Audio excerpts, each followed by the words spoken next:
기술과 인문, 하드웨어와 소프트웨어를 융합시켜야만 미래를 선점할 수 있다. 스티브 잡스가 남긴 말인데요.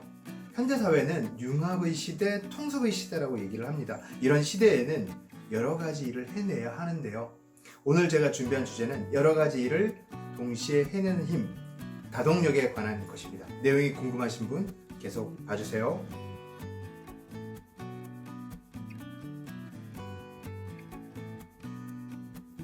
여러분 안녕하세요. 영업인의 독서 오늘 27번째 시간입니다. 오늘 제가 준비한 내용은 바로 이겁니다. 여러 가지 일을 동시에 해내는 힘, 다동력에 관한 것입니다. 오늘은 요 두껍지 않은 요 책을 제가 소개해 드리고자 하는데, 제가 서두에서 말씀드렸듯이 현대사회는 융합의 시대, 통섭의 시대가 돼서 다양한 일을 이렇게 접목하고 융합하고 합치는 이런 일들을 좀 많이 하게 됩니다. 그래서 결국 현대인 누군가 대부분에게는 어떤 그 여러 가지 일을 동시에 잘 해내는 능력이 필요합니다. 제가 예전에 방송했던 것 중에 그 한 가지 일을 집중하자, 즉 원싱이라는 거 했잖아요. 여기 내용에 그 관련 영상 제가 올려놓을 텐데요. 그것도 중요하지만, 그리고 그와 어떻게 보면 반대되는 개념일 수도 있지만 또 동시에 같이 고려해야 되는 게 바로 다동력인 것 같아요. 즉 여러 가지 일을 동시에 해내는 어떤 능력, 기술, 이런 것들이 필요합니다. 그래서 이 책이 두껍지 않습니다. 그렇게 두껍지 않은 책인데 의외로 현실적인 내용들도 있고, 그리고 어떻게 보면 그 뭐라고 할까요? 그 인생의 철학이랄까, 이런 것들도 나쁘지 않아서 이 책을 좀 추천해 드리고 싶습니다. 지은 사람은 호리에 다카후미라는 일본 사람인데 여러 가지 사업도 하고 책도 한 100여 권 가까이 쓴 베스트셀러 작가이고 이런 분이세요. 그래서 본인이 실제 다양한 일을 잘 해내고 있는 분이어서 이분의 어떤 생각들을 한번 소개해 드리고 싶었습니다. 이 책에서 소개하고 싶은 내용들이 제법 있는데 짧게 말씀을 드리겠습니다. 첫 번째는 이 1장의 장 제목이 뭐냐면 이렇게 되어 있습니다. 한 가지 일만 꾸준히 하는 시대는 지나갔다. 요 말을 해놓고 있거든요. 뭐라고 되어 있냐면 이렇게 되어 있어요. 1장의 두 번째 꼭지의 제목이 뭐냐면 직함을 3개 가지면 여러분의 가치는 1만 배가 된다. 이렇게 되어 있거든요. 포인트가 뭐라고 되어 있냐면 읽어보겠습니다. 여러분을 대체할 사람이 있는 한 여러분의 몸값은 오르지 않는다. 복수의 직함을 꼽해서 쉽게 찾아볼 수 없는 존재가 되자. 온갖 산업의 장벽이 무너진 지금 하나의 직함에 집착하면 안 된다. 이렇게 되어 있거든요. 이 내용과 함께 저는 그 얼마 전에 동아일보에서 봤던 그 신문 기사가 생각이 납니다. 동아일보에 어떤 기사가 있었냐면 동원그룹이 50년 창업한 지 50년 되는 올해에 그 창업주인 회장님이 은퇴한다는 기사셨어요. 물러나겠다라는 이제 기사셨는데, 그 인터뷰 기사 중에 이런 그 한 문장이 너무 기억에 남더라고요. 뭐라고 하시냐면 본업을 버리는 자는 망하고 본업만 하는 사람도 망한다라는 그 기사가 제가 기억이 납니다. 그래서 이런 어떤 다양성, 다변화의 시대에 하나만 하기보다는 또 이렇게 다양한 시도를 해야 된다. 그런 얘기가 좀 생각이 나고요. 그래서 그 시대에, 이런 시대에 정말 다양한 그 직함을 가지는 게 필요하지 않나, 이런 생각들이 좀 들고요. 두 번째로는 아주 좀 재밌는 자극적인 얘기가 있어요. 저도 약간 이제 되게 공감해서 이걸 한번 얘기해 드리고 싶은데, 80페이지에 꼭지 제목이 이겁니다. 전화를 거는 사람과는 일하지 마라. 이렇게 돼 있거든요. 전화라는 것은 일방적으로 타인의 시간을 빼앗는 존재다. 그런 구시대의 도구를 계속 사용하는 사람과는 관계를 맺지 않는 편이 좋다. 나 자신의 시간을 빼앗는 가장 큰 존재, 그것은 바로 전화다. 그래서 나는 전화를 받지 않는 사람이라는 캐릭터를 확립하고 있다. 굳이 전화로 이야기할 필요성이 없는 용건임에도 생각 없이 타인의 전화벨을 울리게 하는 사람이 있는데 나는 절대 받지 않는다. 상대가 아무리 대단한 인물이어도 나는 전화를 받지 않는 사람이 되기로 결정했다. 전화는 다동력을 방해하는 최악의 도구이며 백해무익한 존재다. 이런 내용이 적혀 있거든요. 굉장히 좀 이렇게 극단적일 수도 있지만 저는 되게 공감이 가는 내용이에요. 우리가 하루 업무 시간에 내가 뭔가를 집중하고 있거나 혹은 고객하고 상담 중이거나 누군가와 대화를 막 몰입하고 있는데 전화가 오는데 별로 내용이 용건이 없는 거예요. 그냥 그건 문자로 주고받아도 되는 내용이거든요. 내일 3시 약속 변동 없으시죠? 이런 거를 굳이 전화를 할 이유는 없잖아요. 그죠?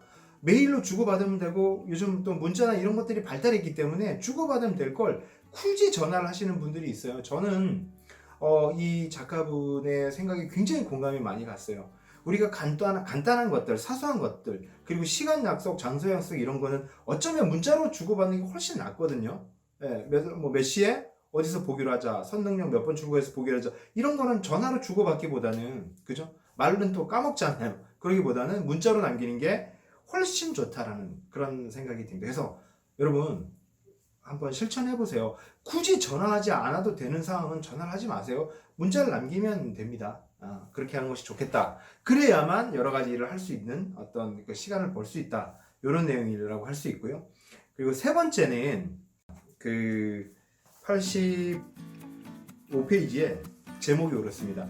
중요한 회의에서 스마트폰을 들여다보는 용기를 가져라라고 되어 있거든요. 뭐라고 되어 있는지 제가 읽어볼게요. 86페이지 이렇게 되어 있습니다. 나는 회의 중에 부하 직원이나 회사 외부 사람이 휴대전화나 스마트폰을 들여다봐도 그것을 잘못된 행동으로 느끼지 않는다.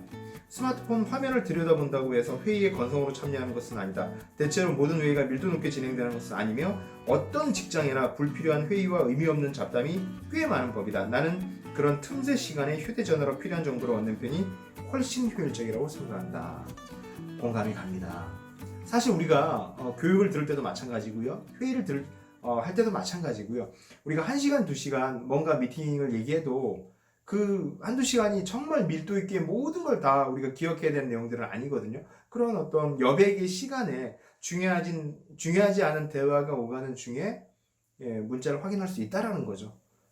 그리고 다음 네 번째 내용을 또 좀 말씀드리면 131페이지 이런 게 있습니다. 저도 요즘 많이 실천하려고 하는 건데 제목이 뭐냐면 이렇게 돼 있어요. 모든 업무는 스마트폰으로 할 수 있다. 약간 공감이 가시죠? 공감이 많이 가시나요? 한번 읽어볼게요. 스마트폰으로 할 수 있는데 전화를 사용하고 집에서 할 수 있는데 출퇴근을 한다. 여러분이 바쁜 이유는 일이 많기 때문이 아니다. 무의미한 시간을 없애지 않으면 다동력을 발휘할 수 없다라는 겁니다. 공감이 갑니다. 여러분 굳이 컴퓨터를 켜거나 요즘은 메일도 스마트폰으로 하지 않습니까? 그리고 저도 파일을 봐야 될 때 컴퓨터를 열지 않는 경우가 요즘은 많아요. 제 스마트폰에 있는 제 클라우드에 들어가서 어떤 파일을 확인하는 경우가 빈번하거든요. 그리고 스마트폰으로 메일을 읽을 수도 있고 문서를 열어볼 수도 있고 답장을 할 수도 있습니다. 굉장히 많은 일들을 스마트폰으로 처리할 수 있다는 거죠. 그렇게 자기의 어떤 그 시스템을 확보해야만, 그죠? 업무 시간을 줄일 수 있어야만 더 많은 일을 해낼 수 있다. 이런 얘기를 말씀드릴 수 있고요. 또 하나 좀 말씀드리면 다섯 번째로 제가 한 가지 더 좀 말씀드리면 167페이지에 이런 내용이 있습니다. 뭐냐면 창피당한 만큼 자유로워질 수 있다 이렇게 되어 있는데 그걸 한번 읽어볼게요.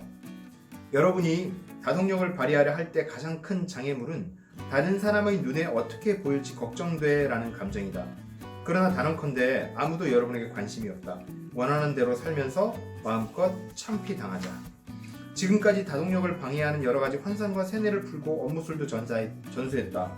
그러나 다동력의 가장 큰 장애물은 감정이다. 다른 사람들이 나를 어떻게 바라볼지 걱정돼.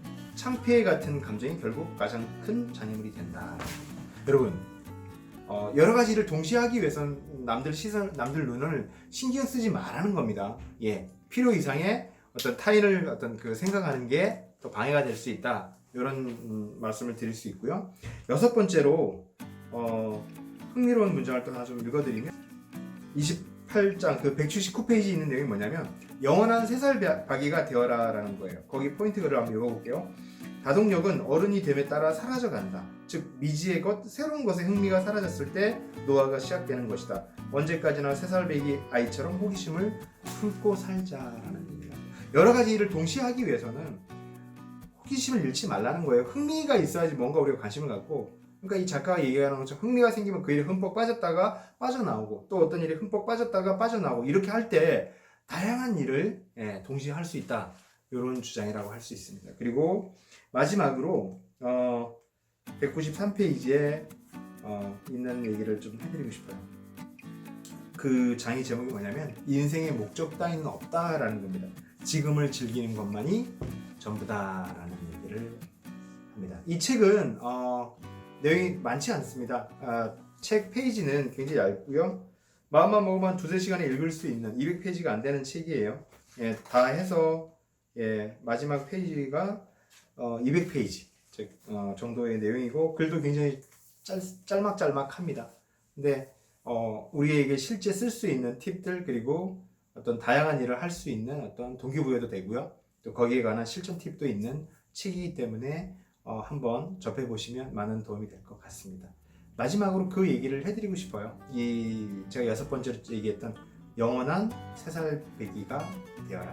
즉 주변에 벌어지는 일들에 대해서 호기심을 잃지 말고 관심을 가진다면 여러 가지 일을 동시에 해내는 능력이 높아지실 것이다. 이런 얘기를 할 수 있을 것 같습니다. 오늘 제가 준비한 내용은 여기까지고요. 다음 시간에 또 좋은 책으로 찾아뵙도록 하겠습니다. 감사합니다. 오늘 내용은 괜찮으셨어요? 앞으로도 빠르게 영상 받아보실 분은 가운데 있는 구독 버튼 클릭해 주시고요. 화면 좌우에 있는 관련 영상과 추천 영상 함께 보시면 많은 도움 되실 겁니다. 그럼 다음 시간에 더 알찬 방송으로 찾아뵙겠습니다.